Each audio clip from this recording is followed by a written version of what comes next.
Hello, all you Norse fanboys and fangirls with your pictures of Loki, hidden or otherwise. I am King Link, and I'm bringing you a last look at Hellblade Senua's Sacrifice. As a matter of disclosure, I have to start by saying I requested a copy of Hellblade from Ninja Theory and received the game for free. Thank you to Ninja Theory for providing it to me. Thank you to all my subscribers on YouTube, followers on Steam and Twitter, and the people who read my site. I'm sure you helped them make that decision with your support. However, getting the game for free will not affect my review. I will be considering it at full price. Now, we need to talk about spoilers with this game. I heavily recommend this game, and I will discuss it in a decent amount of detail here, but I believe this game should be bought and played as fresh as possible. If you haven't played it yet, consider just picking it up. I will discuss the game in detail here if you need more information, and in my written review, but this is a game you should play before you read too much about it and get spoiled. With that being said, I will go into a few spoilers. My written review is filled with them, so I can talk about the game in full. In the video, I'm going to be a little bit brief, and I will try to avoid going so heavily into them. But I need to talk about quite a few points in the game, especially near the end. So let's begin. So, Hellblade Senua's Sacrifice is about a Celtic warrior named Senua, who comes to Helheim, the land of the dead, in Norse mythology. I'm hoping I pronounce everything right. If I don't, I am sorry, but I'm doing my best here. She has come to ask Hel, the leader of Helheim, to return Dilion, spelled Dillion, in case you're wondering, to the living. There's a lot of story here, and my written review goes into it. I'll skip the full recounting here and say the story here is excellent. It's well known this game deals with mental illness, and I won't dive too much into that topic, as I don't feel that I have the credentials or knowledge about it to deliver it properly.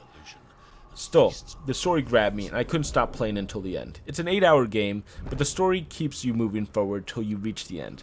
Hellblade is a masterpiece, and if the story was in any other medium, it could be perfect. The graphics, as you can also see, are excellent. I believe I have this game running at 720p, and any weakness in the graphics or frame rate should be blamed on me and my machine rather than the game itself. I wanted a better frame rate for the recording and had a few hitches in 1080p, but again, I don't believe it's a game issue, so don't blame it. The audio is something that needs to be experienced as well. Check my first look to hear me gush about it, but the audio is amazing. The voices that are known as the Furies in game are incredible, the narration is perfect, and the game sounds great. Grab a pair of headphones. I really agree with this game's opening that it deserves to be played with headphones with 5.1 surround sound so that you can hear every moment of it. Even a weak pair of headphones beats a good TV system, though a 5.1 surround sound on a TV will be good enough as well. So, with those three facets talked about, and they're great, gameplay is left. Can it really stand up? Well, no. Sadly, if you're looking for a combat-heavy game or a masterpiece of gameplay, as you have a masterpiece of story, you're looking at the wrong game here. As amazing and worthy as the story is, the gameplay just isn't as solid, as good, or as developed. I love games who believe gameplay is king, and everything is made in service of that gameplay. Here, I think it's clear that story is king, and the story continues to become the focus of the game. The problem is the gameplay is lacking due to that. Combat is weak here. Now, there's no tutorial, but there's only about 6 enemies that ever fight Senua outside of bosses. The combat itself isn't that interesting, and by the end of the game when I got to another combat arena, I audibly sighed, because I wanted to finish the story and see more, not fight enemies for 10 minutes or so. So, there is some good choices for the combat. There is no HUD, which was an interesting choice, and there's a rather simplistic system that feels great in the first few fights. The problem is, the game never evolves beyond that. You see a couple extra enemies in the first couple hours and get a special ability, and then the game stops evolving completely, and it just gives you the same combat for most of the rest of the game. You know, I gotta talk about something that might be a big spoiler here, and it's important for the combat. This is a discussion of the end game, so just be ready for that. There's only 3 real bosses in the entire game. For an 8-hour game, that might sound acceptable, and it might be, but you get 2 of them in the first 2 hours of the game, and the last one an hour before the end of the game. Remember when I mentioned Hell and how Senua is going to go and talk to her to get her love back? You don't fight her at all.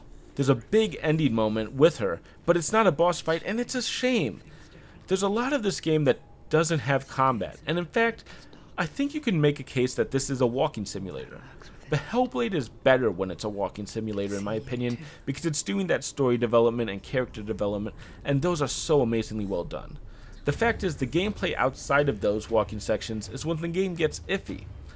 There's also perspective puzzles. These work, but they don't add much to the gameplay in Hellblade. And overall, they're there just to give the player a feeling of doing something for Senua rather than being along for the ride. There are some good moments of puzzles, and there are some good moments of actions, but for the most part, this is a story-heavy game. There are a few other issues that are important.